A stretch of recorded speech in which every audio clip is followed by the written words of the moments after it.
एक तरफ है मक्का और मदीना की जमीन का रखवाला सऊदी अरब और दूसरी तरफ है ईरान, वो देश जहां 1989 की इस्लामिक क्रांति ने पूरे मिडिल ईस्ट की राजनीति को हिला दिया था। दोनों मुस्लिम देश हैं, दोनों के पास अपार तेल संपदा है, दोनों मिडिल ईस्ट की सबसे ताकतवर शक्तियों में गिने जाते हैं। लेकिन सवाल एक है, अगर दोनों एक ही इलाके की बड़ी ताकतें हैं, फिर इनके बीच इतनी दुश्मनी क्यों है? कहानी सिर्फ सुन्नी बनाम शिया की नहीं है, ये कहानी है सत्ता की, प्रभाव की, तेल की, सुरक्षा की और पूरे मिडिल ईस्ट का नेतृत्व करने की महत्वाकांक्षा की।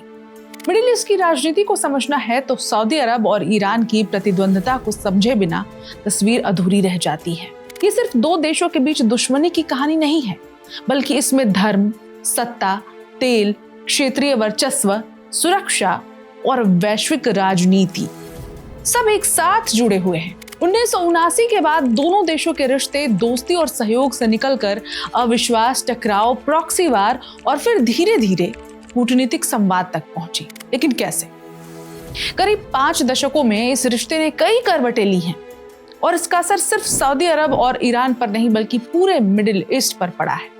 और इस कहानी को समझने के लिए हमें वापस जाना होगा साल 1979 में। नमस्कार, मेरा नाम है ऋचा और आप देख रहे हैं वन इंडिया हिंदी। 1979 जब ईरान में क्रांति हुई और पूरा खेल बदल गया। साल 1979 ईरान में शाह का शासन खत्म हो चुका था। आयतुल्लाह खुमैनी के अगुवाई में इस्लामिक क्रांति सफल हुई और ईरान एक नए राजनीतिक मॉडल के साथ दुनिया के सामने आया। लेकिन इस क्रांति का असर सिर्फ ईरान की सीमाओं तक नहीं रहा। खुमैनी की सरकार ने एक ऐसी क्रांतिकारी विचारधारा पेश की जिसने क्षेत्र की पुरानी राजशाहियों को असहज कर दिया। और सबसे ज्यादा चिंता किसे हुई? सऊदी अरब को, क्योंकि रियाद के सामने अचानक एक ऐसा ईरान खड़ा था जो सिर्फ अपने देश में सत्ता बदलने की बात नहीं कर रहा था, बल्कि पूरे मुस्लिम जगत में अपनी विचारधारा और प्रभाव बढ़ाने की क्षमता रखने वाला था। सऊदी अरब खुद को मुस्लिम दुनिया की प्रमुख शक्ति मानता था। उसके पास मक्का और मदीना थे, उसके पास तेल की ताकत थी और अमेरिका के साथ मजबूत रणनीतिक संबंध थे। अब सामने था ईरान, एक नया ईरान, यानी एक ही इलाके में दो बड़ी शक्तियां और दो अलग अलग राजनीतिक मॉडल। यहीं से शुरू हुई वो प्रतिस्पर्धा जिसने अगले कई दशकों तक मिडिल ईस्ट को प्रभावित किया। 1980 का दशक, दुश्मनी की नींव और गहरी हो गई। जी हाँ, फिर आया साल 1980। ईरान और इराक के बीच युद्ध शुरू हुआ। ये युद्ध करीब 8 साल तक चला और पूरे क्षेत्र को अपनी चपेटे में ले गया। सऊदी अरब ने इराक का समर्थन किया, ईरान ने इसे अपने खिलाफ खड़े क्षेत्रीय मोर्चे के तौर पर देखा। और अब दोनों देशों के बीच सिर्फ वैचारिक दूरी नहीं थी, बल्कि सुरक्षा और रणनीतिक अविश्वास भी बढ़ चुका था।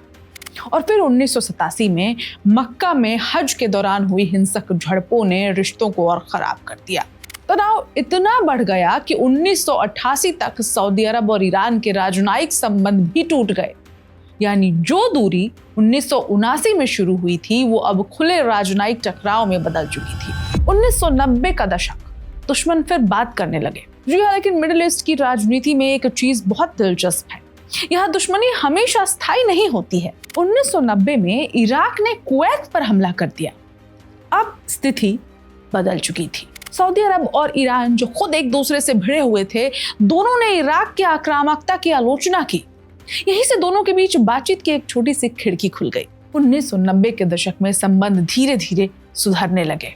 अब 1998 और 1999 में ईरानी राष्ट्रपति मोहम्मद खातमी की सऊदी अरब यात्राओं ने इस प्रक्रिया को आगे बढ़ाया। 2001 तक दोनों देशों ने सुरक्षा सहयोग को एक नई दिशा भी दी, उसमें नए कदम उठाए। ऐसा लग रहा था कि शायद अब पुरानी दुश्मनी जो है वो पीछे छूट जाएगी। लेकिन कहानी इतनी आसान नहीं थी, क्योंकि दोनों देशों के बीच भरोसा अब भी बहुत कमजोर था। 2000 का दशक, जब सीधी लड़ाई की जगह प्रॉक्सी वॉर ने ले ली। फिर आया 2003, अमेरिका ने इराक पर हमला किया और सद्दाम हुसैन का शासन गिर गया। और इस युद्ध का एक बड़ा फायदा किसे मिला? ईरान को। इराक में ईरान का प्रभाव तेजी से बढ़ने लगा। इसके बाद लेबनान, इराक, फिलिस्तीन और दूसरे हिस्सों में भी ईरान समर्थित संगठनों और नेटवर्क का प्रभाव दिखाई देने लगा। सऊदी अरब को लगा कि ईरान अब चारों तरफ अपना प्रभाव बढ़ा रहा है। लेकिन अब सऊदी अरब और ईरान एक दूसरे से सीधे युद्ध करने से बच रहे थे। तो मुकाबला कैसे होगा? यहीं से आया वो शब्द प्रॉक्सी वार।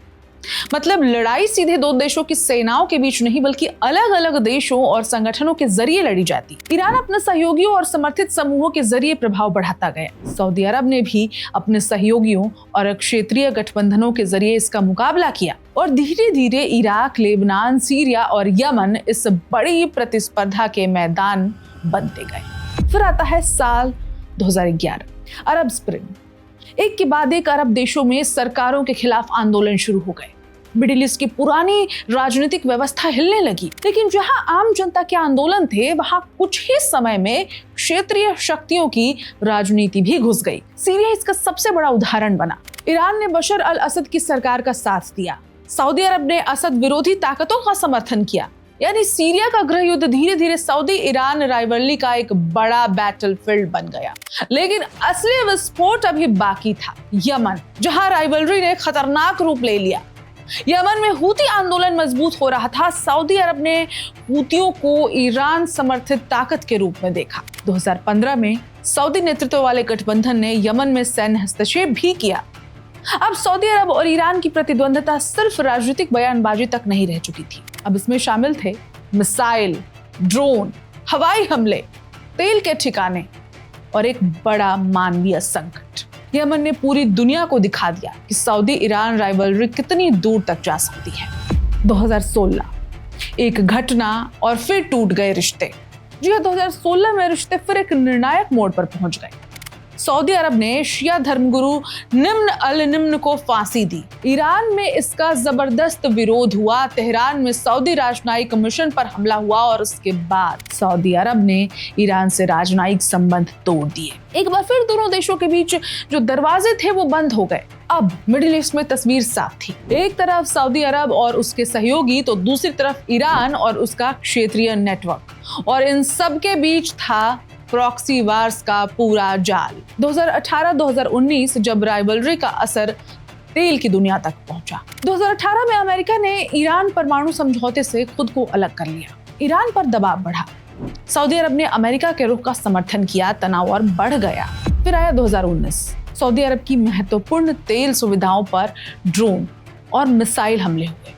कुछ ही घंटों में दुनिया को एहसास हो गया था कि मिडिल ईस्ट की ये लड़ाई सिर्फ मिडिल ईस्ट की समस्या अब नहीं रही है, क्योंकि अगर सऊदी अरब का तेल उत्पादन प्रभावित होता है तो उसका असर पूरी दुनिया की ऊर्जा कीमतों पर पड़ सकता है। यानी सऊदी ईरान राइवलरी अब सिर्फ क्षेत्रीय राजनीति नहीं रह गई थी, इसका असर ग्लोबल इकोनॉमी तक पहुंच चुका था। 2021 दुश्मन पहली बार फिर आमने सामने बैठे।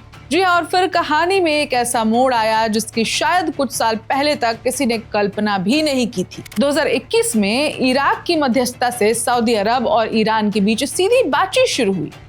दोनों देशों के अधिकारी एक ही टेबल पर बैठे। 6 साल से टूटे राजनयिक संबंधों के बीच एक छोटी सी शुरुआत थी। बातचीत आसान नहीं थी, कई मुद्दों पर मतभेद बने रहे, लेकिन एक चीज बदल गई थी। अब दोनों एक दूसरे से बात कर रहे थे और यही आगे चलकर 2023 की बड़ी डील की नींव बनी। 2023 सबसे इंपॉर्टेंट है, इसको नोट कर लीजिएगा। चीन की एंट्री और दुनिया चौंक गई। जी हाँ, बात कर रहे हैं मार्च 2023 की। दुनिया ने एक ऐसी तस्वीर देखी जिसने मिडिल ईस्ट की राजनीति को हिला दिया। चीन की मध्यस्थता में सऊदी अरब और ईरान ने राजनयिक संबंध बहाल करने का फैसला लिया। जिन दोनों देशों के बीच वर्षों से तनाव था, जिनके बीच प्रॉक्सी वॉर्स की लंबी कहानियां थी, अब वे फिर से अपने दूतावास खोलने की दिशा में आगे बढ़ रहे थे। ये सिर्फ सऊदी और ईरान के लिए बड़ी खबर नहीं थी, ये चीन के लिए भी एक कूटनीतिक उपलब्धि थी, क्योंकि इस समझौते ने दिखा दिया था कि मिडिल ईस्ट में अब सिर्फ अमेरिका ही प्रभावशाली बाहरी शक्ति नहीं है, चीन भी क्षेत्रीय कूटनीति में अपनी जगह बना रहा है। और इसका सबसे महत्वपूर्ण संदेश था रियल पॉलिटिक्स कई बार पुरानी दुश्मनी से ज्यादा ताकतवर हो। 2024 से 2026 दोस्ती नहीं, लेकिन दुश्मनी भी पहले जैसी नहीं। तो अब आते हैं 2024 से 2026 के बीच क्या क्या हुआ है। क्या सऊदी अरब और ईरान दोस्त बन चुके हैं? जवाब है नहीं। क्या उनकी पुरानी राइवलरी जो थी, दुश्मनी, वो खत्म हो गई है? जवाब है बिल्कुल नहीं। लेकिन रिश्तों का तरीका जरूर बदल गया है। दोनों देशों के बीच राजनयिक संपर्क कायम है, बातचीत का रास्ता खुला है। लेकिन दूसरी तरफ गाजा युद्ध, लाल सागर में तनाव, यमन, सीरिया, लेबनान, ईरान समर्थित क्षेत्रीय नेटवर्क और खाड़ी की सुरक्षा जैसे बड़े मुद्दे अभी दोनों देशों के बीच रणनीतिक अविश्वास बनाए हुए हैं। इस बीच इधर ईरान, अमेरिका और इजराइल का जो युद्ध शुरू हुआ है अब सऊदी में और बाकी खाड़ी देशों में, क्योंकि अमेरिकी बेस है तो कहीं ना कहीं ईरान सारे खाड़ी देशों का दुश्मन बना बैठा है। यानी कि आज की स्थिति को अगर एक लाइन में समझना हो तो दुश्मनी उस समय तो कम हुई थी, लेकिन राइवलरी जो है वो खत्म नहीं हुई। आखिर असली लड़ाई किस बात की है, यही इस पूरी कहानी का सबसे महत्वपूर्ण हिस्सा आता है। क्या ये सिर्फ सुन्नी बनाम शिया है? जवाब है इसका भी नहीं। धर्म इस कहानी का एक हिस्सा जरूर है, लेकिन पूरी कहानी नहीं है। असल में दोनों देश मिडिल ईस्ट में अपने अपने स्ट्रेटेजिक इन्फ्लुएंस को बढ़ाना चाहते हैं। सऊदी अरब चाहता है कि खाड़ी और अरब दुनिया में उसकी सुरक्षा और नेतृत्व की भूमिका मजबूत रहे। ईरान चाहता है कि उसके आसपास कोई ऐसी क्षेत्रीय गठबंधन न बने जो उसकी सुरक्षा को चुनौती दे। इसके साथ तेल है, समुद्री रास्ते हैं, क्षेत्रीय गठबंधन है, अमेरिका और चीनी जैसी बाहरी शक्तियां हैं और सबसे महत्वपूर्ण है रीजनल पावर। यानी सवाल सिर्फ ये नहीं है कि कौन किससे नाराज है, सवाल ये है कि मिडिल ईस्ट में सबसे ज्यादा प्रभाव किसका होगा। तो अगर 1979 से 2026 की पूरी कहानी का सार आपको समझाएं तो 1979 में ईरानी क्रांति ने दोनों देशों के रिश्तों की दिशा बदल दी। 1980 के दशक में युद्ध और धार्मिक सियासी तनाव से दूरी बढ़ाई। उसके बाद 1990 के दशक में दोनों ने बातचीत की कोशिश की। 2000 के दशक में प्रॉक्सी वॉर्स का दौर मजबूत हुआ। 2011 के बाद सीरिया और यमन जैसे संघर्षों ने राइवलरी को और खतरनाक बनाया। 2016 में राजनयिक संबंध फिर से टूट गए। 2021 में बातचीत दोबारा शुरू हुई। 2023 में चीन की मध्यस्थता से दोनों देशों ने रिश्ते बहाल करने का रास्ता चुना। 2026 तक तस्वीर ये है कि दोनों देश एक दूसरे से बात कर रहे हैं, नहीं भी कर रहे हैं, लेकिन भरोसा तो बिल्कुल नहीं कर रहे हैं। यही वजह है कि सऊदी अरब और ईरान की कहानी को सिर्फ दुश्मनी की कहानी कहना गलत होगा और दोस्ती की कहानी कहना भी एक अलग ही कहानी है। तो दुश्मनी से संवाद तक पहुंचने की, प्रॉक्सी वार से डिप्लोमेसी तक आने की और सत्ता की लड़ाई के बीच शांति तलाशने की, लेकिन सबसे बड़ा सवाल अब भी बाकी है। क्या सऊदी अरब और ईरान सच में अपनी दशकों पुरानी राइवलरी को खत्म कर पाएंगे या फिर मिडिल ईस्ट की राजनीति में ये दुश्मनी नए रूप में वापस आती रहेगी? क्योंकि इतिहास हमें एक बात तो साफ साफ बताता है, सऊदी अरब और ईरान के बीच शांति हो सकती है, लेकिन भरोसा बनने में बहुत वक्त लगेगा।